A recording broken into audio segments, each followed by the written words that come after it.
I think a lot of people can relate to my situation. Rent is insane, and good-paying jobs are hard to find. I was just getting by when my landlord decided that he wanted more money. It's not like I had the time or money to fight it. Instead, I started looking for a new place so that I wouldn't be homeless by the end of the month. For 2 weeks, I desperately looked for anything within my price range. A few options came up, but fell through at the last minute. The one place I considered was a house with 4 other guys. They cleaned up when I arrived to view the room available for rent. Whatever efforts they made were in vain. The place smelled like something had died under the floor behind some of the damaged walls that they poorly covered up. Soon it appeared that my options would be a rundown frat house or the streets. When an affordable apartment came on the market, I thought that it was a miracle. Aside from the no pets and the lease, I thought that it was a miracle. Aside from the no pets and the lease, it appeared too good to be true. I swooped on the chance, applying a few minutes after I saw the listing. Within the next hour, I had gotten a response so I could be booked in for a viewing as soon as possible. I imagine there must be a lot of people trying to get into the apartment that was listed. At the time, I felt thankful that I got the viewing. When I arrived at the address, I second-guessed myself a few times. There was no way this place would be rented so cheap. The entire apartment building was massive and yet clean. Parking out front and another lot under the building. A large stone wall surrounded the area. I stopped at the front gate, expecting a person to be working. I got the code texted to me to get in beforehand. I've never lived in a place that needed a gate before. That should have been the first red flag. The second red flag should have been how empty the building felt. I parked out front in a barren lot. I needed to put in another code for the front doors to get inside the lobby. Again, no one was at the front desk. It made me pause and wonder what a front desk person would even need to do in an apartment building. It felt like more of a hotel to me.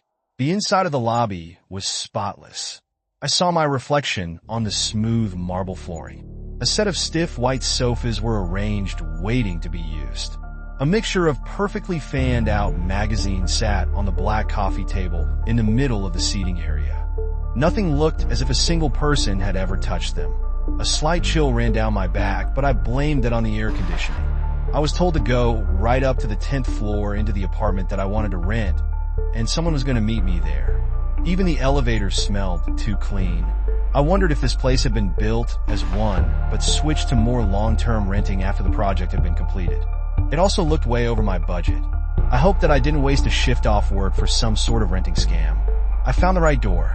I knocked, even though I had been told to go right in. A voice called out, inviting me inside. I cautiously opened the door, expecting anything. The apartment was clean and cool. It had way more space than I needed. The apartment was clean and cool. It had way more space than I needed. A middle-aged man stood in the middle of the living room. He had been rearranging flyers for nearby restaurants. I opened my mouth to introduce myself. He cut me off by taking a hold of my hand in a firm shake. "Mr. Park, so nice to meet you. I hope the complex meets your standards. I'm the owner, Norman Freed." His voice was pretty deep. He practically sang my last name, putting my nerves on edge. The bright smile and voice could have won over anyone, and that's why it bothered me. Why would he put so much effort into this meeting? It's not as if he wouldn't have 100 other people waiting to rent the apartment. I started unsure of what to say. Any questions that I had disappeared, and I mentally cursed myself. Oh, let's give you a quick tour of the place. The furniture is included in the price if you're interested in it. I want to make the move-in processes as easy as possible for my future tenants, he said as he guided us to the other rooms of the apartment. There were 2 bedrooms, one larger than the other with a bathroom attached. It had been stocked with essentials, which also threw me off. I've seen most apartments come with a dishwasher and fridge, but never one with a bed, fresh towels, and a full living room set. I couldn't hold back my look of suspicion. I know what you're thinking. This is far too good to be true, correct? I'll let you look over the lease for as long as you like. There are no hidden costs or fees, just this apartment with everything at the price listed in the ad. Norman assured me. How can you afford to rent apartments so cheap? I imagine you could get triple and still have a line of people. I sat unable to get past that point. The smile never left his face. He had been expecting to explain himself. I come from a rich family. My parents passed away, leaving me with an amount of money that I could never spend in my lifetime, even if I tried. I could have anything I've ever wanted aside from one simple thing. A legacy. I made this building as a start towards that. He started and made a grand gesture to the room around us. The rent that residents pay goes directly into maintaining the building. I make no profit off the apartments. It makes it affordable so people can focus on improving other aspects of their lives. Imagine what good you could do with your life if you didn't need to worry about rent. He talked in an excited tone, but I wasn't fully buying it. This sounded like the start of a cult. I hated the fact that this was a trap instead of Norman being just a good guy in the middle of a midlife crisis. Could I look over the lease? I asked. Norman wasted no time handing over the paperwork. The apartment looked nice, clean, modern, and with a good floor plan. I flipped through the pages, seeing nothing amiss. You don't need to sign the papers today. Take them home and sleep on it. I'll hold the apartment for a week for you to consider your options and to get things together. I found myself staring at the other man. My gut said to not trust him, and yet I didn't have any better options. I thanked him for letting me come by, and he told me to call if I had any questions. I left the meeting feeling rattled. When I got back home, I looked up his name and did 3 days of research before confirming that Norman had been telling the truth. He only wanted to do some good in the world. No rent increases unless the building needs maintenance, but that cost would be spread out to all the renters, meaning that we wouldn't even notice that big of an increase. I signed the papers and planned to move by the end of next week. The agreement gave the renters a generous out if they needed to break the lease. I literally had nothing to lose. At least I didn't think I did. I've never owned that much stuff. Packing was a simple task. Very soon, I found myself standing in a pristine new apartment. It didn't feel like home. I imagined it wouldn't for a long time. At least now I wouldn't have to work as much for rent, but I dreaded being alone for extra hours. I decided to keep my brutal work schedule for a little bit longer. The first night in the apartment felt strange in a way that I couldn't explain. It was as if I wasn't alone. I kept expecting someone else to turn the corner. I didn't know if it was the new place or if I was just missing Abby again. Expecting to see her hadn't fully gone away just yet. I didn't sleep much the first night. At some point, I just started to drift off, and I felt someone sitting on the edge of the bed. I flew to turn on the light, only to see nothing. Rattled, I got a snack thinking that it might help calm me down. I was a zombie at work the next day. Another thing that unnerved me was the building appeared far too empty. I knew that it was just open for renters, but I rarely saw others around. The laundry room was empty any time that I used it, along with the outside parking. It was almost as if I was the only one living there. That fact was proved wrong within the first 2 weeks of me living there. Though I finally met my next door neighbor, I had gotten off a late shift from work ready to head straight into bed. And I saw her struggling to get her key into the lock while holding bags of groceries in her arms. I offered some help, which she accepted, very thankful that I had arrived when I did. I wondered why she didn't just set the bags down, but didn't say the idea out loud. Could you put these on the counter for me? I really need to use the washroom. She admitted and rushed off before I answered. I walked inside, feeling strange about the entire interaction. I didn't know that there were grocery stores even open that late. She must have had a job that kept her late like mine did. I awkwardly waited for her to come back, feeling like I should at least explain that I was her neighbor before leaving. Oh, you're a lifesaver. I wish I knew why I'd need to pee the moment that I reached my front door, she said, long blonde hair swaying as she hurried over. I helped her put the items into the fridge and not very skilled at social situations. I'm Justin. I live next door. I told her my English name. It wasn't a legal name, but I found it easier for most people to remember. I'm Amanda. I just moved in. Is it just you next door? She asked. I doubted she was trying to pry. Just making some conversation. Are you also living alone? You bought a lot of food for one person, I commented as I looked around her place aside from some clothing on her couch. Her apartment looked the same as mine. There wasn't any sign of a second person, even though she had bags of bulk pasta and rice. Though it's cheaper by the pound to buy more, I freeze a lot of meals. I can drop off some dinners for you from time to time if you'd like. Her offer threw me off a little. Her bright blue eyes looked up at mine, expecting a positive answer. She looked around my age. I wondered if she was just a nice person or desperate for a boyfriend. Yeah, that'd be nice on the weekends when I have more time off. I told her not to dismiss her kindness. Awesome, we'll plan it out. I've gotten really into cooking lately. I'm also getting a rice cooker at the end of the week, which will help. Her smile felt a little weird. She must just be as awkward around people as I was. She thanked me again and let me go back to my apartment, but not before forcing her number on me. At least making friends with my next door neighbor was easy enough. Before the weekend rolled around, I noticed something with my bank account. I had way too much money in it. My first and last month's rent should have been paid by now. I double-checked to see if I forgot to send it, but I saw the amount had bounced back. I called Norman's number to tell him, and it took a few calls to finally get through. When I did, he admitted that he had switched banks and forgot to update his details. The new bank was giving him a hard time and said that he would waive my payment because of the stress that he caused. I insisted that I needed to pay, but no matter what I said, he dodged the offer in the kindest way possible. This should have been a lucky break for anyone, and yet I got even more unnerved. Every time something went my way, I expected something terrible to happen. I may have just been acting paranoid as promised. Amanda came over with dinner on Sunday. It was a simple fried rice dish, and I enjoyed it. She picked at her food more interested in talking. She wanted to get to know as much as possible about me.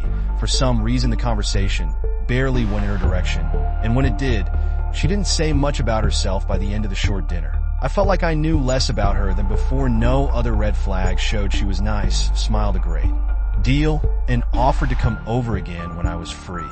I wasn't ready to have weekly hangouts with someone yet. Nice, smiled a great deal, and offered to come over again when I was free. I wasn't ready to have weekly hangouts with someone yet, so I said that I would think about it, but that wasn't a good enough answer. She got me to agree on a time for next weekend like a pro. I started to think that there might be something wrong with me. This poor girl was just trying to be nice, and I acted as if she had an interior motive. Everything about this new apartment creeped me out for no reason. At least, to start with, there being no reason. The first real creepy experience happened in the underground parking lot. A storm with a risk of hail was rolling through, so I used the underground spaces for the first time. I pulled in just in time. A downpour of rain started and soon chunks of hail followed. Most of these spaces were filled on the first level, which I thought was weird because I never saw anyone inside the building besides Amanda. And I found a space a few spots from the elevator, and then a rumble of thunder shook the building. Soon the lights had flickered out. I had been out of my car and walking toward the exit when I found myself in pitch darkness. I pulled my phone out to use the flashlight on it to guide the way, and for some odd reason my phone refused to turn on. My breathing started to get heavy as I waited for the lights to go back on. Your mind starts playing tricks on you in the dark very quickly. I should have stood still, but I wanted to get out of there as fast as possible. I thought that I knew what direction the first level was. I stumbled around in the dark. The still air felt almost suffocating. Since I wasn't bumping into cars, I figured that I was going the right way. Only a few minutes passed in the dark, but it felt like hours. The lights flickered back to show just how far I walked in the wrong direction. Instead of going towards the elevator, I stumbled near the ramp that led to the third level. The lights for the next level didn't turn back on. I found myself staring off into the darkness, wondering just how I got so lost. I was about to turn around when a noise caught my attention. The sound of wings flapping echoed around me. Often some birds get trapped down here looking for a dry place to rest. My phone started to work again. I used it to try and see what kind of bird was there with me. I worried that it might not get out and thought that I could tell somebody to come down and rescue it. My phone flashlight scanned the third level to see nothing moving in the dark, but I did see a bunch of parked cars, each one of them gathering dust. Why would so many people park on the third level when the second one was empty? And why do these cars seem to have been left here for some time? Without thinking, I walked down the ramp to look more. Some were missing the license plates, and others had slightly deflated tires. I paused at one with a thick layer of dust on the hood and a bunny plushie sitting forgotten on the dashboard. The bird that caught my attention landed at the top of the ramp. It stared me down with deep black eyes. It looked like some sort of crow, but far larger than anyone I've seen before. I suddenly wanted to get the heck out of there. It flapped a pair of wings to take back off in the darkness. A chill started up my spine that followed me to the elevator. There were a lot of cars just sitting around for whatever reason. No matter how much I thought it over, I couldn't figure out why. Amanda was waiting by the door when I got off the elevator, and I wasn't in the mood to talk with her. "What's the matter? Did the storm freak you out?" she asked when she saw my expression. "Yeah, I was in the underground parking when the lights went out. Have you been down there and seen all the dusty cars?" I said because it would bother me unless I asked her about it. She just shrugged, not at all concerned. A lot of stores are within walking distance of here, and most people order things now or work from home. I bet they just let them sit down there to save on gas. She offered. I guess that makes sense. I replied, but I didn't fully accept the answer. It's kind of weird the power went out down there. I didn't see the lights flicker or anything. I was coming over to see if you wanted to have a scary movie night because of the storm. You know, Netflix and chill and all that. I nearly stumbled back at that last part. We barely knew each other, and she was already dropping that sort of suggestion. I had been out of the game for a few years, but were girls always that forward? You know what Netflix and chill means, right? I stammered, face flushed. I'm well aware it can mean a certain thing if you wanted to. So do you want to chill at my place for a little while? Her voice dropped to a suggestive tone that made me take a step back. I just then noticed her gray sweatpants and baggy shirt hanging off of one shoulder. She was cute, way cute. But my stomach twisted over the thought of accepting her offer. It was just a very bad time for me. I turned my head unsure of how to refuse. I need to be up early for work tomorrow, I said, and it made her laugh. Bold of you to assume you would keep us up all night. Her response newly made my heart stop from embarrassment. I stammered out nonsense as she waved away any excuses that I might try to make. It's fine, I just wanted to offer. Am I just not your type? Something like that. I said, glad that you gave me a way out of this conversation. Are we still good though? As neighbors, I mean? I would need a few days to recover from this, but we could still be friends. I bet a lot of people would be angry at me for turning down a girl as willing as her. I just couldn't go through dating someone right then. Thunder rumbled outside, so loud that it shook the building. Amanda wanted to watch some scary movies before the storm passed.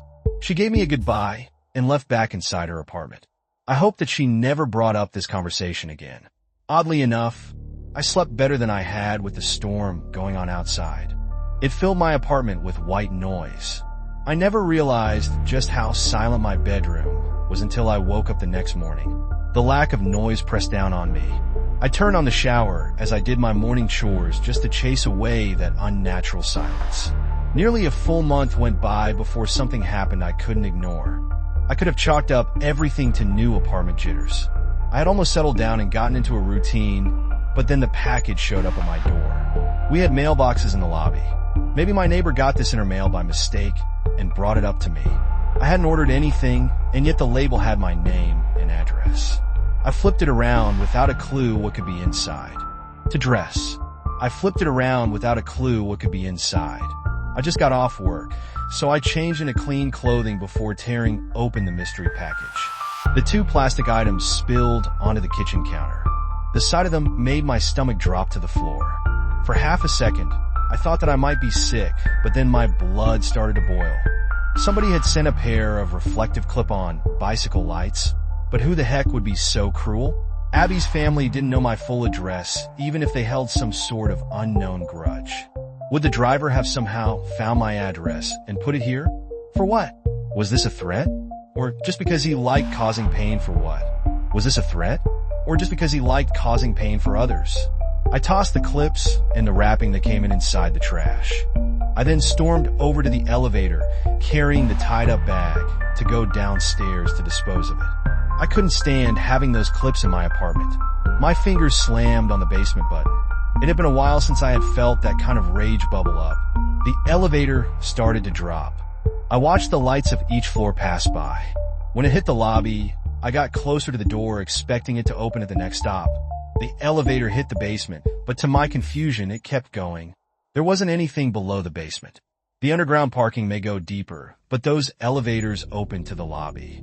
Nothing showed on the panel as to what floor I was going to. It just kept going. Suddenly, it dropped so fast that my feet lifted off the ground. I collapsed, feeling as if I just kept falling for ages. Finally, the elevator hit a sudden stop. The door sat closed long enough to regain my balance. On shaking legs, I stood up wondering what the heck was going on. I was sick with fear. The door started to open, and I pressed my back against a large mirror. Nothing but darkness was beyond the doors. My heart raced as I debated on going near the doors to try to hit a button to go back upwards. Any thoughts disappeared from my mind when a hand reached out from the darkness into the light of the small space. And then another one. Darkness into the light of the small space. And then another one. Each arm was impossibly long, and the skin dyed a deep, dark red. I pressed hard against the mirror, unable to go anywhere else. A scream died in my throat as the hand shot out to grab my wrist so hard that I thought it snapped. My body was dragged into the darkness as if I weighed nothing. I saw nothing, but I heard screaming. It took me a long while to realize that the voice I heard was my own. I found myself screaming on the cold lobby floor, a concerned face above my own. I half crawled away, still convinced that I was wherever the elevator had took me. Mr. Parker, you all right? Do you have any medical issues that I should be aware of? The fear hadn't fully worn off when Norman spoke. My landlord appeared very worried for my well-being. It took me forever to collect myself. What? I croaked out, voice raw from screaming. I just walked in and saw you had collapsed here. I shook my head, still in shock. What happened couldn't have been a dream. I mean, could it? I looked down at my wrist, seeing a bruise start to form. I might not have taken the elevator halfway to Hades, but something had happened. Maybe you're overworking yourself. You have been doing a lot of double shifts. Why don't I take you back up to your apartment so that you can rest for a while? My overly kind landlord had offered. I was about to refuse him when Amanda stepped off the elevator. She paused, seeing me on the ground. I asked her if she could get me back upstairs in case I collapsed again, and she did so without question. Norman asked me to contact him if I ever needed anything. I agreed, just so that he would let me leave. I didn't tell my neighbor what had happened, just that I wasn't feeling very well. I couldn't shake the feeling of being watched. I barely heard what she said when I walked back inside of my apartment. The feeling of having someone right behind me didn't go away. My hand started to shake, and whatever rational part of my brain that was left screamed at me to leave. I decided to listen to it. I started to pack an overnight bag to get away from this place. I also wanted to call my parents. I hadn't heard from them for nearly a year because we lived in different countries. I didn't know what time it was for them, but I didn't care. I didn't know what time it was for them, but I didn't care. My finger hovered over the screen to call them. Suddenly, I felt bile rise up my throat. I dropped my phone to double over. Black liquid came spilling out, leaving a burning bitter taste behind. Tears came to my eyes, making it impossible to see until they had cleared. I moved towards the door the moment that I finished getting sick. My trembling hands landed on the handle, but my body didn't move. My arms refused to do what I told them to. I wanted nothing more than to leave, to get the heck out of that place. What was happening wasn't normal, and yet my body didn't listen to me. I hope you stay here forever. I turned when I heard Amanda's voice to see my apartment empty. You'll never need to leave. Norman's voice came from the empty living room. I shook my head, feeling dizzy when I closed my eyes to clear my thoughts. I opened them to find myself in bed. My ringtone went off, waking me up. I didn't remember going to bed last night. The black ball had been cleaned up, and I wore a different set of clothing from yesterday. I answered my phone with a shaking voice to hear my boss on the other end, asking if I was going to be in. I made some sort of excuse about not feeling well, but I was on my way. Half a shift was better than no shift. I expected my body to refuse to leave my apartment, but I've never been so happy in my life to leave for work. I almost felt normal while out of the apartment building. The feeling of being watched was still in my back, but I could ignore it. Near the end of my shift, I started to think that I was fine. Yesterday was just some sort of brief medical episode, like a lack of iron or something like that. A coworker asked me if I was doing all right. I opened my mouth to tell them the truth. I hated my new apartment, and for some reason it freaked me out. I'm fine, just been working too hard and I overslept, I told them. I stood in silent horror. My expression did not match how I felt. That was not what I wanted to say. My words got twisted by the time they reached my mouth. I tried again to tell them how much I hated my new apartment. I ended up asking about how the morning went without me. This wasn't right. I couldn't say the words that I wanted. As a test, I made a note on my phone about how I didn't remember last night. My hands typed those words out without issue. I needed to get to the bottom of this, but I didn't know how to start. I dreaded going back home. Was that place really a home at this point? I took some overtime that day, desperate to stay away for as long as possible. My body again acted on its own when it was time to drive back to my apartment. I mentally screamed at it to stop without it making a difference. The fear that I felt walking through the lobby doors was almost overwhelming. Norman saw me, and against my will I stopped to talk with him. "How are you feeling? All better?" he asked in a cheery tone.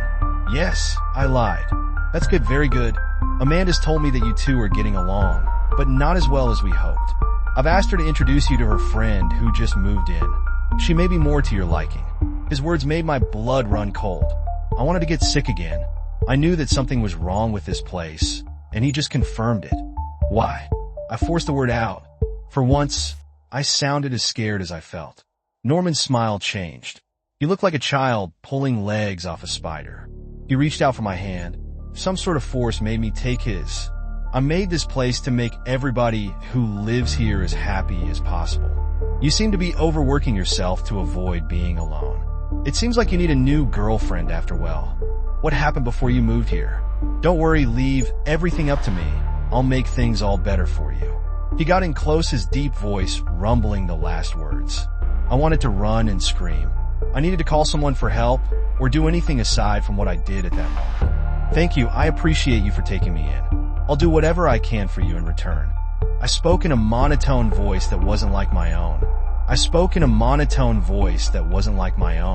No matter how much I struggled, my hand stayed holding his. With another horrible wide grin, Norman finally let go. I broke free to run back out the lobby doors, and instead I half-jogged to the elevator. No matter how much I wanted to leave, I wasn't in control. I thought about what to do. I haven't been able to contact anyone to tell them what's going on. Being able to write all this down has been a miracle. As much as I hate the idea, I need to get to the bottom of this. I won't ever be able to escape if I never figure out how Norman can control me, or what happened in the dark at the bottom of the elevator. I need answers, even if they'll kill me. I haven't made any progress in getting answers. Aside from leaving for work or groceries, I can't get away from this place. I try to trick whatever was controlling me. I pretended as if I wanted to check out the new natural food shop that opened near the airport. I had already bought tickets for the first flight back to my parents' country. I jerked the wheel at the last second, but my hands had turned it the other way. Instead of getting to the airport, I wrecked my car against a steel roadside barrier. It was a miracle that I didn't die. Amanda picked me up from the hospital to give me a ride back to my apartment when I was released. I wanted nothing more but to beg the doctors to let me stay for one more day. But the words simply wouldn't come. I sat in her car, listening happily as she talked the entire way. Everything she said sounded forced. I felt trapped in some sort of play, all of us just acting out our parts. I wondered if she was doing all of this against her will as well. Before the accident, she had introduced me to a friend of hers who lived one floor above ours. Jasmine was the opposite of Amanda in almost every way. She was shy with dark hair and eyes. Lately, Amanda started inviting her over more often. It was clear they both wanted me to start dating one of them. I was thankful that it was only a suggestion and I could refuse the request. I still had an ounce of choice in my actions. I took some time off work, which was brutal. I hated staying in the apartment. A set of unseen eyes followed my every movement. My only moments of peace were at work, mostly at the bookstore that I took some part-time chefs. The days had started to mix together. I found that I couldn't tell anybody what I was going through. Nightmares of being in the dark, impossible basement haunted my nights. I had terrible flashes of memory, being in a dark room with twisted bodies. I tore at them, enjoying the task. Every morning I woke up sick to my stomach. Some mornings I spotted dried blood under my nails, making me convinced that I wasn't having dreams.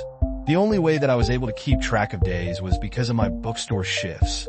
A regular started to come in on Tuesdays and Sundays. The store was always slow. The area had gotten run down. Most of the time, you see more homeless people around than others shopping. When I heard him coming into the store for the first time, I expected to see someone just trying to get out of the rain for a few hours. But instead, I spotted a person that made me forget my troubles for a moment. A green wallet poked out of his back pocket with cute frogs printed on the front. He wasted no time going to a shelf to pick up a book to carefully look over the pages. He held the paper back as if it was a delicate thing, and not the run-of-the-mill old yellowed mystery. His light hair sort of matched the color of some of the older pages that faded over time. I expected him to have bright eyes, but his was so dark that they almost looked black. I didn't understand why I stared at him for so long. There was something about him that made him seem different from any other customer who would ever come into the store. If he noticed my stares, he didn't say anything. He just went about the store carefully picking out books. Not a single one had something in common with the other. He was looking for some quality in them that I didn't understand. His footsteps didn't make a sound on the normally creaking hardwood floor. When he had a stack, he came over to pay. We didn't speak once the entire time that he browsed. I told him the total, and he pulled out the frog wallet to give the exact change. I mean, who even carries cash anymore? I bagged up his books, and for some reason called out to him before he left the store. You should really hide your wallet better. There aren't the best kind of people around here, I told him. I hated how tired I sounded. He stopped to feel where he had placed his wallet, because it was so long it poked out from his back pocket. He lifted his baggy sweater to hide the frog print from sight. Thank you. His voice was so soft that I barely heard it from the door. I couldn't explain why that simple interaction meant so much to me. I wondered if it was because it was just so normal. I couldn't talk to Amanda or Jasmine without thinking they were hiding something from me. I wanted to scream at my coworkers about what was going on in my apartment, but the words always came out wrong. It had been so long since I had gotten to just say what I wanted to. I honestly thought that I had a chance to get through whatever was happening if I could keep just one normal piece of my life. I think you're working too much. Maybe you should take some time off. Those words from Norman cut through me. How long had I been staying in this building when he dropped that bomb with a smile? 2 months. Maybe 3. I should at least keep my part-time job. I still need to pay rent, I said in a shaking voice. He gave it some thought. The same bright smile that I hated came to his face when he nodded. We both knew that paying rent was a lie. Not a single payment had come out of my account since I had moved in, but we still pretended as if everything was normal. I started to sleep more after I gave up on one of my jobs. I had nothing else to do with my time besides pacing my apartment and sleeping. Sometimes I was blessed with no dreams, but when I did have nightmares, they were far more vivid than before. The one that frightened me the most was the one that I would never forget. I felt my bare feet against the cold marble floor as I went to the elevator. The long free fall towards the dark basement caught in my stomach. My legs brought me into that darkness that felt as if it went on forever. I heard noises that almost sounded human. As I walked further along, the floor became wet. The overwhelming sharp iron smell suffocated the air. A hint of candlelight showed at the end of the pitch black room. I wanted to turn back, but my legs kept going. I honestly would rather die than see what waited there. I stopped at the edge of a wooden stage.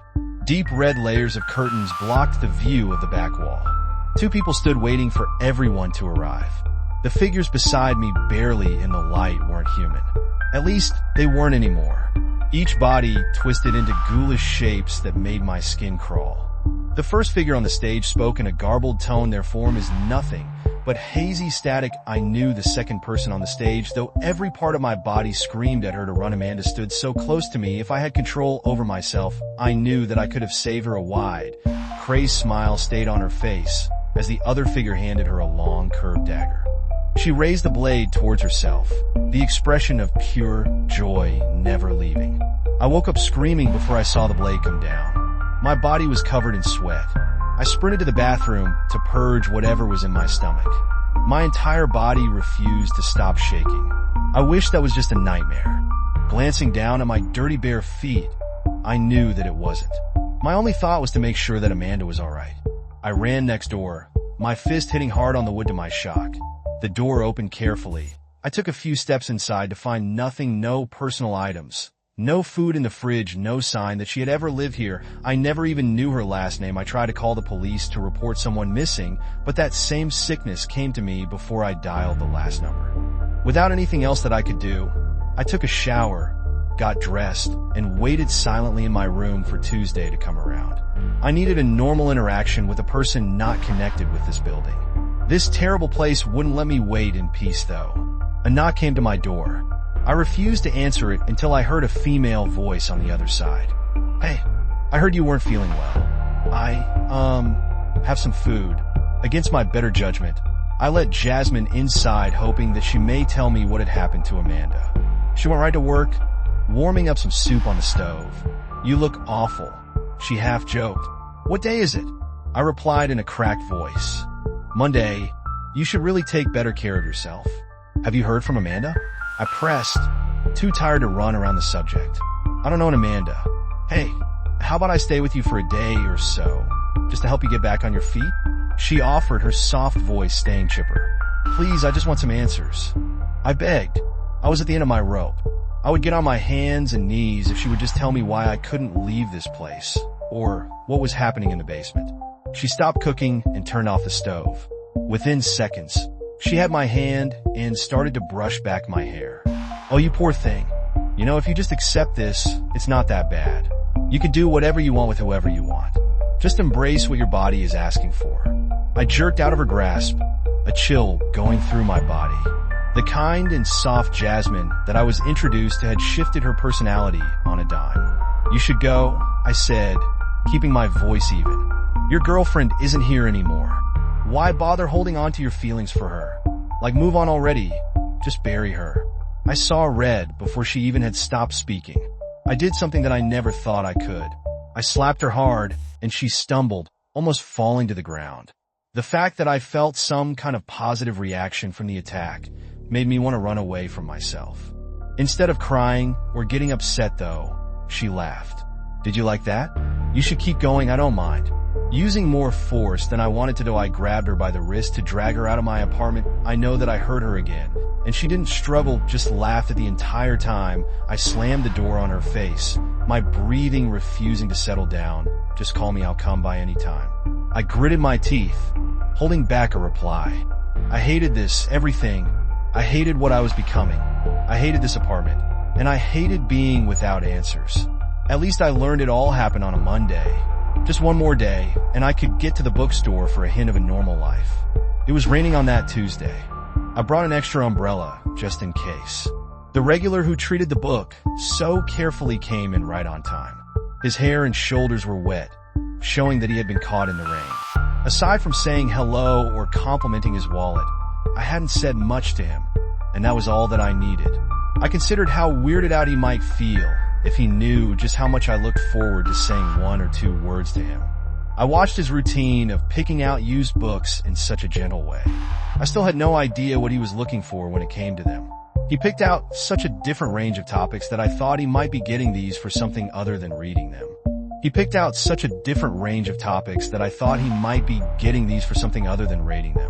Oddly enough, I never had the urge to ask him anything about himself. He paid with the exact change again, and before he walked away, I came out from beyond the counter with the spare umbrella. I have two if you need one, I offered. He looked surprised at the offer, and he quietly thanked me. Our fingers touched, and the strangest thing happened. The brief contact hurt. I pulled back, my hand feeling as if it was on fire. My face then turned a deep shade of red over the odd reaction. I got a cramp, I lied. He wasn't buying it though, and he pulled out the receipt to write something on the back. If you need help with anything, call me. It was the most that I've heard him speak. He had some sort of accent that I couldn't place, but carefully I took the paper he offered to look over what he wrote down. Saren Rin, followed by a long phone number. I wanted to refuse his offer, but I needed something normal in my life. Calling a regular customer for help was not normal. Anything. I promise I'll answer, he said in a stronger voice. I nodded, feeling a strange fluttering in my stomach. Someone was on my side. Someone outside of that awful apartment building. And that was the reason why I couldn't call him. Thank you, and I meant those words. Just knowing that somebody offered to help was enough. He left, fully expecting a call from me at some point. Deep down, I hoped that we could only see each other in the bookstore. I think Norman must have sensed my good mood that day. I saw him again in the lobby, and he stopped me, his expression breaking for half a second. You still look awful. How about leaving that part-time job of yours? That stress can't be doing you any good. I have some other projects that you would do great with. I'll tell you tomorrow. What they are is poor acting. No longer could cover up how sinister this man was. He knew that I liked something about the bookstore, and he finally took it away. I was given a taste of freedom and then stripped of it. I hated him at that moment. Enough to kill me, he asked, eyes narrowed and deep voice mocking.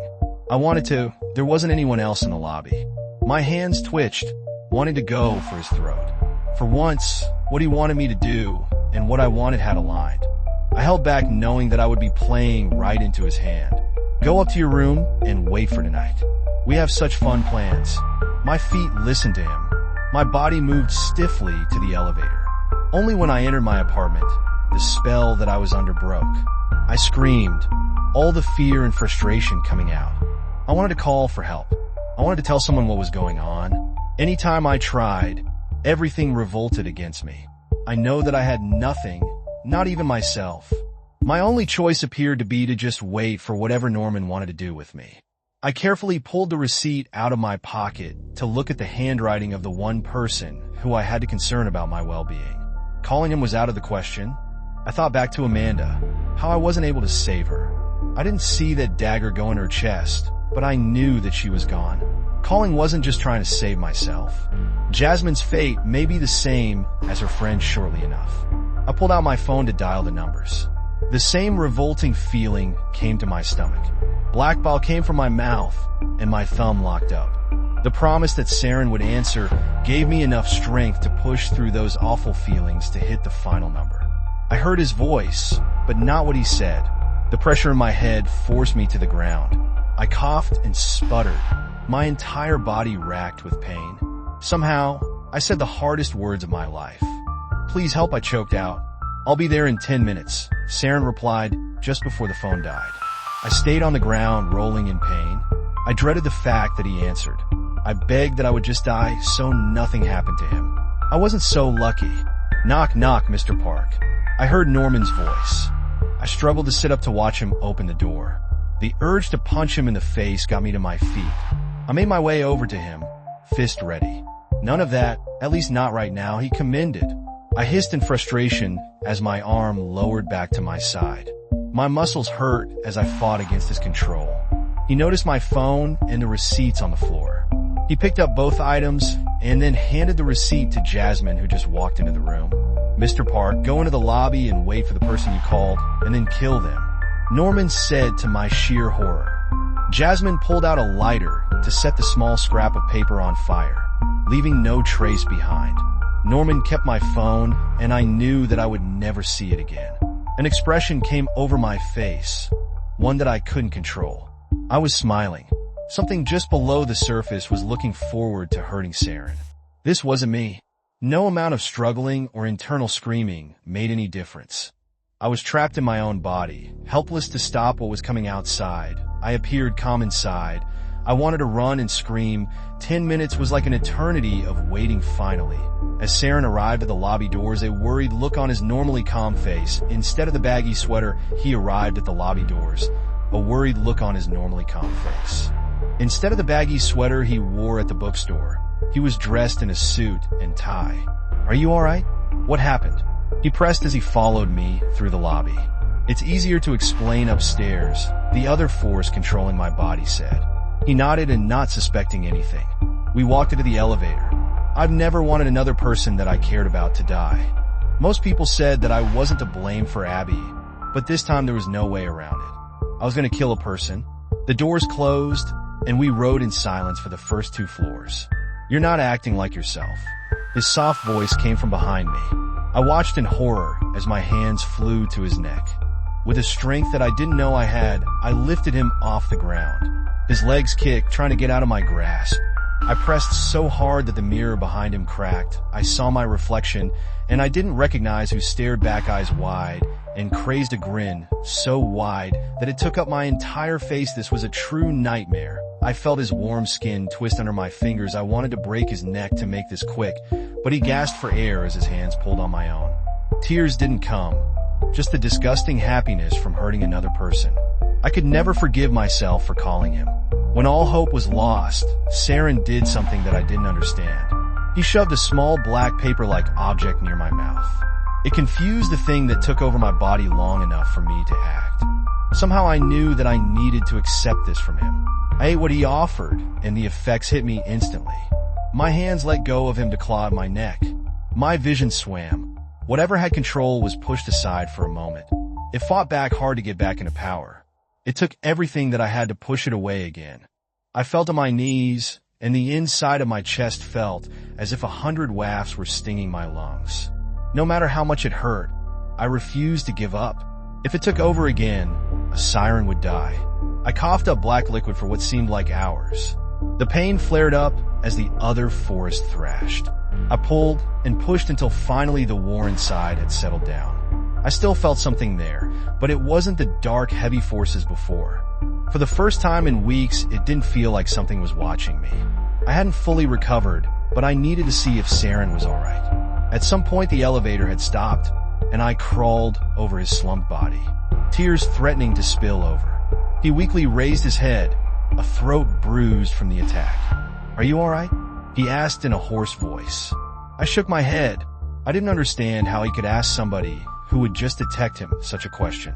I didn't mean to, I spoke, unable to find the words. The door's opening brought my attention to the other side of the elevator. Jasmine was on the other side with two men that I had never seen before. They all appeared confused and then set off to finish what I had started. She pulled out a knife to aim directly at Saren's face, and for once I was in control, at least for the most part. I knocked her back with way more strength than I expected. She slumped against the control panel. The other two men came with weapons, and they seemed to be moving in slow motion. Tossing them out was an easy task. One was also knocked out, but the other went running towards the stairs. I let him go knowing that I wouldn't catch up. I carefully lifted Jasmine to half drag her out of the elevator. "It appears as if you have been possessed," Saren spoke, startling me. He looked fully recovered from the attack. The bruises on his neck almost faded. Like by a ghost or a demon, I asked slowly. He half shook his head, looking deep in thought over his next response. "No, like by tainted magic." "Okay, what?" "Wait," I said, putting my hands up, trying to understand what had just been thrown at me.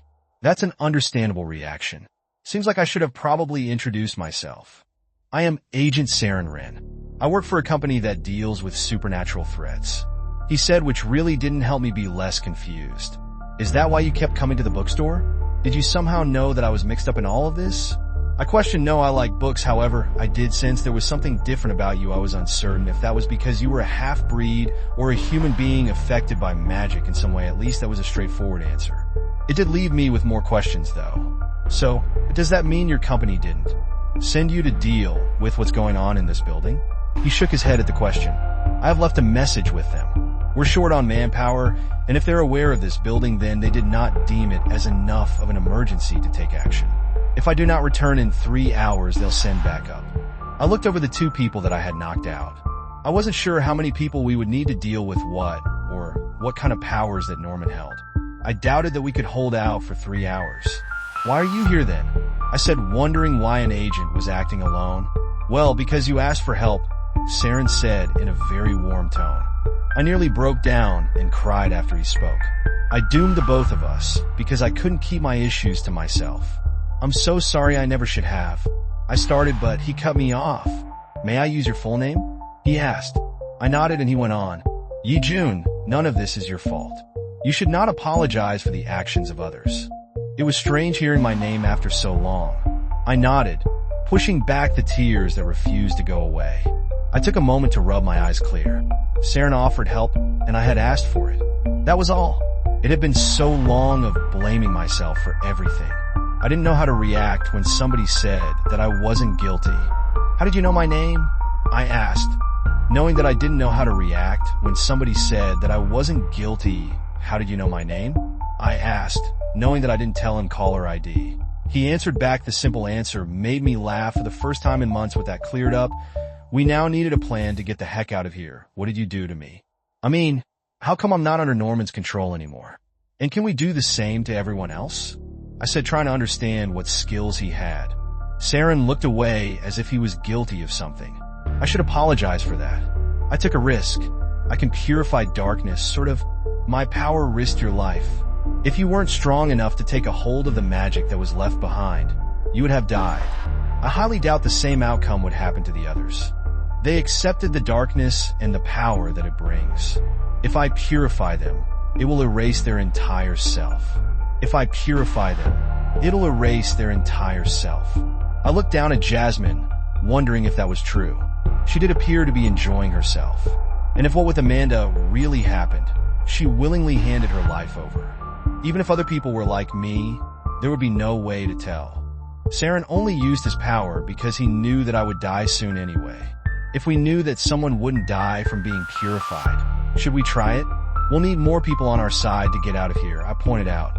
It may be good for us, but bad for them. Instead of attacking us, they'll get attacked. I may not be strong enough to protect both of us. It would be difficult to add another person. Saren replied. I wanted to apologize again for calling him here. I hated to leave anyone behind. But he was right though. We needed to focus on ourselves. He called for backup that wouldn't arrive in time to help us, but they should clean up the mess that we left behind. Should we take the stairs to the lobby then? I want to try and get out of here. I said, but deep down I knew that it wouldn't be that easy. Saren shook his head and then nodded towards the elevator. I am able to sense things that you're unaware of. The stairs have been locked by magic. Currently, the only clear path is to the way we arrived. I would rather try kicking on the door to the stairs until my foot broke. The elevator could be easily controlled by outside forces. My skin crawled when I thought back to the bits of hazy memories of being in that basement. It'll be fine. I'm here to help you no matter what happens. Saren said, and I didn't know where he got his confidence from. I still don't know why you showed up. We don't even know each other. I told him. You asked for help. It's the same simple answer that I gave you before. The reason will not change. We were in a terrifying situation about to walk right into something even far more dangerous. I called him here, and none of that will change, but the fact that I now had help also wouldn't change. Facing whatever horrors may wait for us was far better than doing it alone. Without any other choice, we started back to the elevator. I noticed how nervous Saren looked when the doors closed behind us. It was the first time that he got even the slightest bit rattled. Are you alright? I dreaded what we might face if he looked this scared. I hate elevators. He admitted the human reaction made me feel a little bit better. We descended slowly, each floor passing until we hit the lobby, but then we kept going. I knew where we were going, and I wanted more time to prepare for it. Saren took off his suit jacket and he handed it to me. This should offer some protection against minor attacks. It felt like a normal jacket. No sign of alterations that would make it tougher. I accepted it, finding it a bit too small. After I got the jacket on, I noticed that he suddenly had a weapon in his hand. A gun would be more comforting, but he held a long, black wooden staff instead. The tainted magic that possessed you has a chance to take over again if you're carrying any emotional burdens. He said, not looking over in my direction. I chewed on the inside of my cheek. We kept going down the inside of my cheek. We kept going down, the feeling of falling making my stomach sick. If it was anyone else, I wouldn't have spoken about what tore my life apart. My girlfriend, Abby, she died in an accident. Everybody keeps calling it that. An accident. It was dark out, and the driver said that he didn't see her. Even the paramedic said that she should have lived if she hadn't landed wrong. Nobody wants to pin the blame on anybody, but you can blame someone. I had suggested that she start riding to work so that we could save money. I wanted to get a house and have a real life together. I'm the one who didn't give her lights for her bike because I wanted to save them as a birthday present. I put money in a small surprise over her safety. My voice was calm. When I spoke, I expected to not get through all the words. I just cried so much over her death that I simply didn't have enough tears left. Saren listened quietly. I glanced over at his expression. The sight told me everything that I needed to know. I mean, he was an agent, right? How many people he knew died because of his work? He fought against the supernatural. Getting out alive wasn't a promise.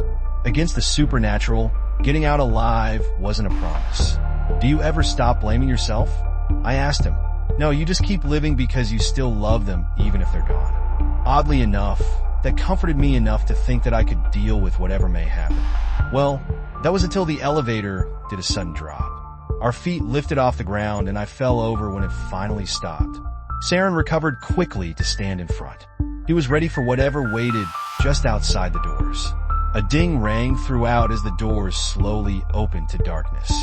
I regretted the fact that I didn't have a weapon. My breath caught in my throat when a hand reached into the light. It was caked in dried blood with long claws. Before the creature fully emerged, Saren moved. He forced the creature back with the tip of his black staff, and I shouted after him. I got up on shaking legs to charge into the darkness to help him. I fumbled around blind for a moment. Suddenly lights flickered to life around us. Small floating orbs flared up, giving us enough to see. I saw those twisted creatures with stark shadows, making their features appear even more frightening. They had been human once, and what I might have turned into if Saren hadn't helped me. Their mouths were far too large, and their eyes were nothing but pits of black. Each limb stretched to unnatural lengths. One came towards me, and I grabbed their thin wrist to toss them aside. Strength that I didn't possess before made easy work of throwing them hard off into the distance. Whatever purification Saren removed at the tainted part of the magic, but left behind the power of it, I knew that it wouldn't last forever. I needed to move and act wisely. Saren fought on his own. He moved as if he had done this sort of thing 1,000 times before. It was as if he could sense the creature's movements even before they did. I could only watch him for a few seconds. I needed to focus on saving myself. A set of claws landed on my arm. The suit jacket protected me from damage. I didn't know any kind of martial arts or how to fight properly. It turns out that I didn't need to. One well-placed punch to the face was all that it took. We were both out of breath by the time that we cleared out in front of the elevator. Saren gave me a moment to recover.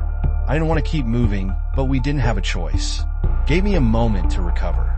I didn't want to keep moving, but we didn't have a choice. Shouldn't we fully take care of these things? I asked, sweat starting to sting my eyes. No, there's a slim possibility the tainted magic can be removed from them. However, that will not be the case moving forward. He gripped the black staff in his hand, and the pole turned into a long blade. He no longer could afford to leave these creatures alive. We headed deeper into the darkness, the floating balls of light leading the way. I wondered if Saren made them, but didn't bring it up. It felt almost invasive to ask if he was human or not. The floor became sticky the longer that we walked. Flashbacks to those horrible nightmares came back. I knew what we would find, and I dreaded it. No human should ever be in this place. We stopped a few feet away from the grand stage, and my nightmares. Dim red lights hovered above. A man that I hated stood, a wide smile on his face, waiting for us. Now, what do you have here? You somehow broke free. How interesting. Norman didn't sound upset that I was no longer possessed. He was almost excited about it. As expected, more of those monsters came from the dark. I forced on a scream of terror when I saw them. Exposed rib cages, bodies fused, and bodies with missing heads stumbled closer. These things could no longer be saved. The best thing for them was to put them out of their pain. Punching them in the face didn't appear to be an option. I wasn't sure how I would help in this fight. The first creature leaped into the air, claws out. I caught it and tossed it aside, unsure what else I could do. Saren already sliced 2 in half by the time that I grabbed a hold of the second one. I slammed the thing on the ground until it didn't move. The smell of blood turned my stomach. I might be stronger than before, but I wasn't cut out for this sort of fighting.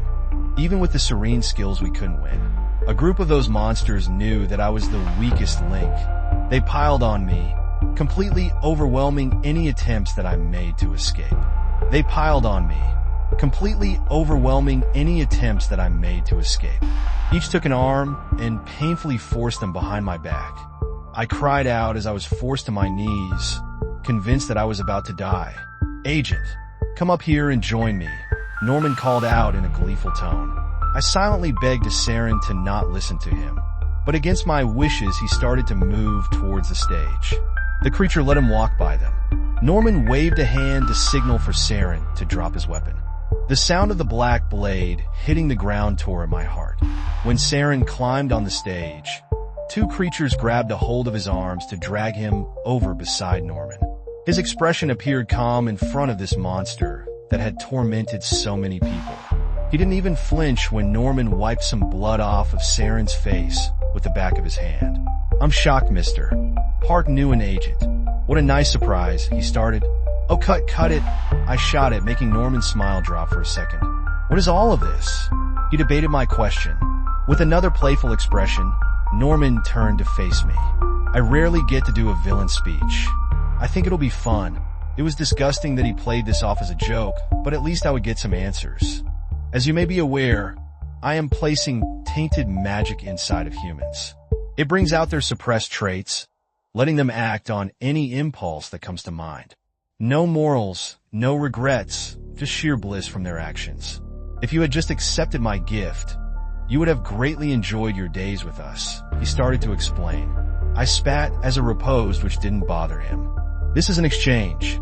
I give people the chance to feel alive for a time. Eventually, the magic makes their bodies into what you see around you. When they are far too gone, I put an end to their suffering. You don't care about these people.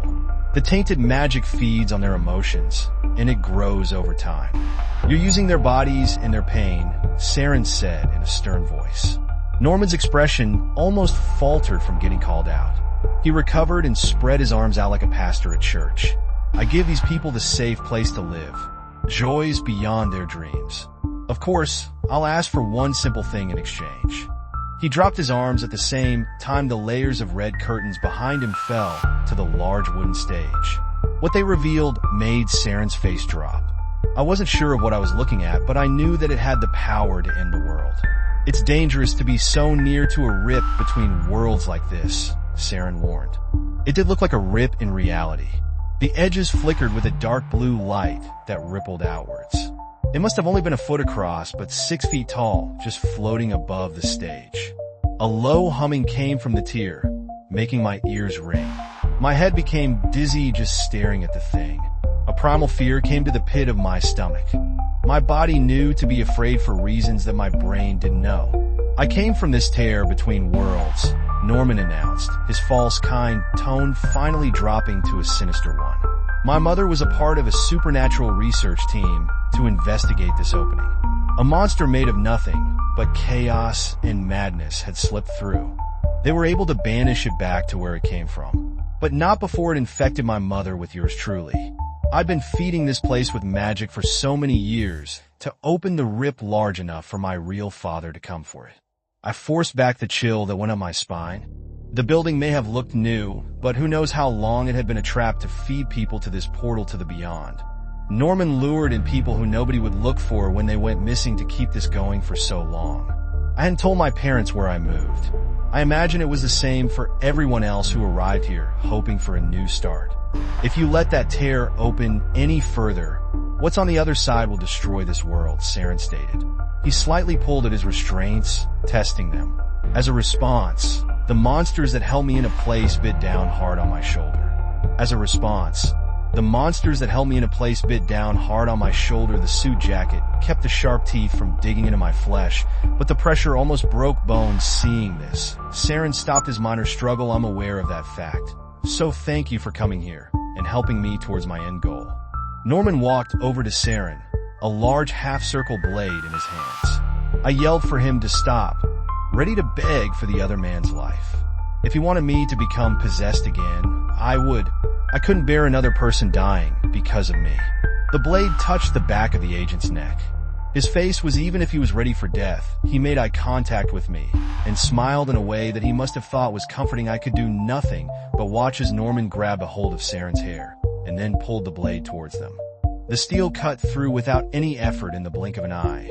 The person who answered my call for help had his head neatly removed from his body. Dark blood poured down the front of his white button-up shirt. Norman's cackling laugh echoed through the darkness. The hovered balls of light that followed us disappeared, leaving only the red light above the stage. I shook my head, not wanting to believe what I just saw. I almost threw up if I had anything in my head. Not wanting to believe what I just saw. I almost threw up. If I had anything in my stomach, I would have too.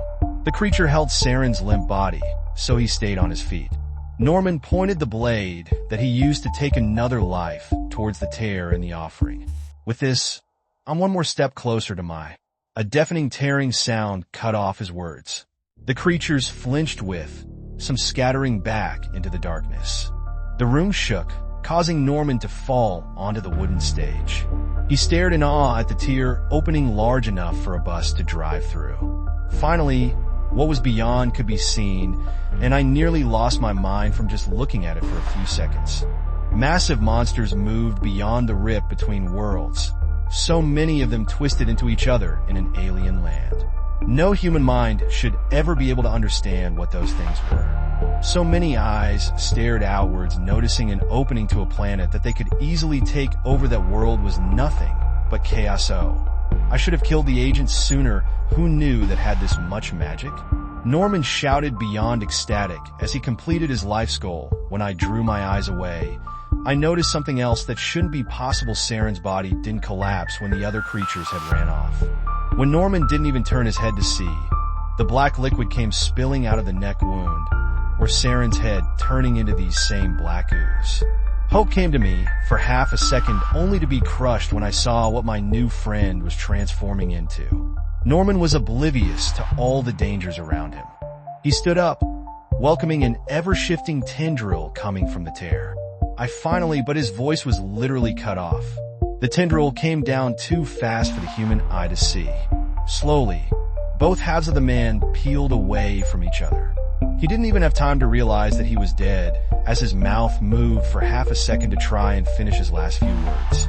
He deserved such a death. I still looked away, not being able to handle such a gruesome sight. Another tendril came down inches away from my side. It snatched up a creature to try and drag it back into the other world. I needed to run, and yet I didn't want to leave Saren behind if there was a chance that he was still alive. I looked back to the stage to see the last part of his transformation. The black blood swirled to form a large creature that stood on 4 legs. It was such an odd mixture of different animals that my mind didn't make sense of it for a second. The body looked to be a cat, but the legs belonged to a horse.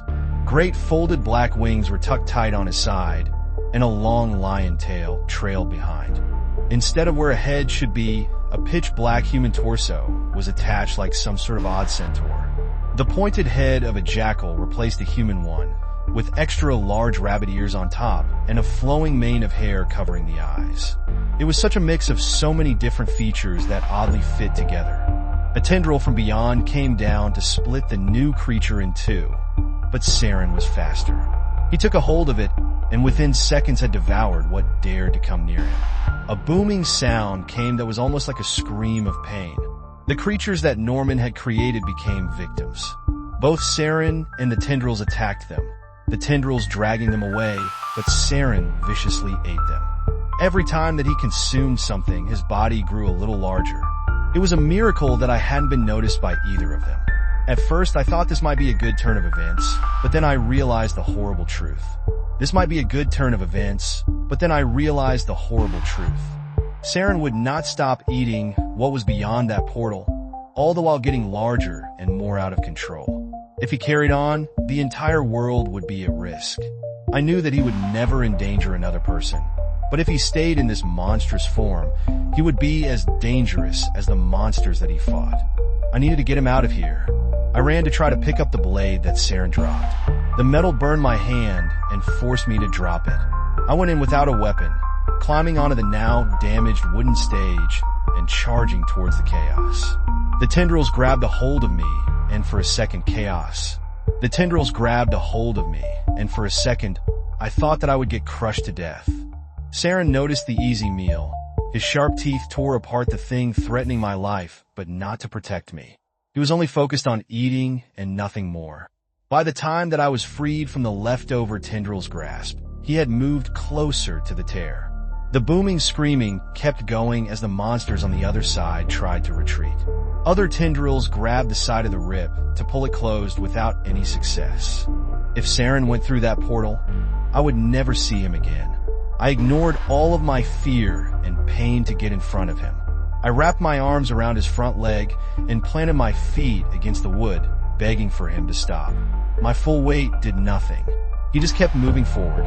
I could feel the unnatural air of the other world on my back. If I didn't let go, I would die going through that portal. Let me help you, I begged him while putting all my strength into keeping him in this world. For a horrible second, I thought that Saren had somehow died. His body had started to melt in my arms. I refused to panic so that I could look through the black sludge for any sign that he was alright. I felt an arm in the pile that needed to dive in to pull the rest of the body out. Saren came out from the now disappearing thick pile, asleep but alive, his neck with a thin scar around it. I wasted no time getting him into my arms to struggle to get away. The creatures in the other world paused because of fear. I didn't have longer until they attacked again. My arms burned, and yet I still carried Saren out of there. His body was limp, and I worried that he might really be dead. His face looked far too pale for comfort. Knowing that the coast was clear, the creatures from beyond forced their way out of the tear. I pushed my body hard to start running. I didn't dare look back to see how close those monsters were. I saw the light of the elevator, my legs shaking from effort and my lungs burning. I felt the horde of chaos on my back as I jumped into the light. I finally looked to see nothing but a wall of those twisting tendrils. The doors closed just in time to keep us safe. Or I thought so. The elevator started to move, and then I felt something hard hit underneath us. Those things were trying to get in. They pushed the steel box upwards with their efforts. I feared they would slam the elevators and dust in it against the top of the shaft. I almost regretted letting this darkness into the world trying to save a friend. But instead of dying, the doors opened to the lobby. I hauled Saren out just before the tendrils burst through the floor. To my shock, the lobby was empty. So many people in suits stood almost as if they were waiting for this moment. 2 people grabbed us to pull us to safety as 5 more ran over to the elevator. The tendrils were shot back by an invisible force that those agents used. And within seconds they sealed up the opening with some sort of magic that I didn't understand. I had questions tossed my way. I didn't understand. I had questions tossed my way. I didn't understand anything they said. My vision swam, and I found myself falling to the floor. I woke up head-heavy, convinced that I was still in the lobby. I sat up yelling, looking for danger. But my mind finally caught up to my surroundings. I wasn't in my apartment building. I was in some sort of private hospital room. I got out of bed, wanted to know what had happened. When I had opened the door, I startled the person who was about to come in as much as they had startled me. I blinked a few times, thinking that I was seeing things. The nurse wore light blue scrubs, but her body was made of something that looked a lot like pink jello. Unable to help myself, I placed both hands on her face to squish her cheeks. Her skin was cool, and the experience was pleasant. She seemed to enjoy herself until she had pulled away and suddenly slapped herself in the face. "Lalo, get it together. You're a professional." She scolded herself. I felt a bit guilty for basically filling her up without permission, but she didn't address it. "You're not human," I said finally. "That's right. You're at a clinic for the supernatural. It seems like you won't have any lasting damage from your encounter, which is very good. After seeing horrible monsters, it was nice to meet a cheerful and cute one. Is Saren all right? And what happened to the building?" I pressed, starting to feel worried. "Oh, he's fine. He's in the room at the end of the hall. He'll have more information for you about the aftermath." She sat and was nice enough to direct me to his room. I felt a weight lift off my shoulders when I saw him quietly reading a book on the clinic bed. The nurse left us alone to talk. There was a tray of untouched food on his side table. "Do you want my pudding?" he offered when I sat down. I accepted it, wondering why he wasn't eating. He told me that he overate and wasn't feeling well because of it. Aside from that, though, he was fine. The corporation sealed the building. It'll take some time to fully close the rip, but it can be done. Tears between worlds happen more often than others think. So it isn't their first time dealing with this sort of thing. Saren said as I ate. I suddenly wasn't hungry as I thought about just how many people died over the years and how close I came to joining them. How did that go on for so long? If there is an entire company to deal with this kind of thing, how did Norman carry on the way that he did? Was it because he had powers that we didn't know about? Saren closed his book to answer my question. We investigated the area. There was no supernatural research team, and it appears the only one who knew about the rip was Norman. He wasn't a half-breeder and had any powers beyond controlling the tainted magic in that building. He was human. The creatures from the beyond brainwashed him into thinking that he was something more important than what he was. My chest tightened at his words. How many times has something happened like this? How many people were driven mad by forces beyond our world trying to get in? I still hated Norman for everything he did, regardless of if he was a victim or not. The corporation has your items in storage. They'll provide living arrangements for you, and the ones that were rescued from the building, the others are still being treated. But it looks hopeful for them. They'll provide living arrangements for you and the ones that were rescued from the building. The others are still being treated, but it looks hopeful for them. Well, that was some good news I wasn't expecting. If they didn't offer living arrangements, I would have moved back with my parents. It would be hard leaving the country that I spent most of my life in now. May I have a suggestion? Saren asked in a usually softer voice. I nodded, unaware of what might actually make him act this way. It would be unwise for you to be alone after what happened. Would you be comfortable moving into my spare bedroom? I do need some help organizing my books. A smile came to my face. I didn't think that I could still do that. He was right. I shouldn't be alone. I mean, being alone got me in this whole mess to start with. If I was smart, I would have visited my parents after Abby had died. But instead, I bottled it up and let myself get taken advantage of. And besides, as Saren asked for my help, I already decided that I would do anything he needed of me, from putting my life on the line or just sorting books, because I knew that he would do the same. After I agreed, he then asked another question that I didn't know that I needed. What was your girlfriend like? I smiled again. The pain in my chest came, but it didn't overwhelm me. I needed to talk about her after keeping it all to myself for so long, and Saren had nothing but time to listen. I was glad that I asked for his help, even if he was a stranger at that point. If I didn't, I wouldn't still be here. After all, the horror is nightmares and heartbreak that I got lucky enough to get through it, but only because I wasn't alone. Продолжение следует.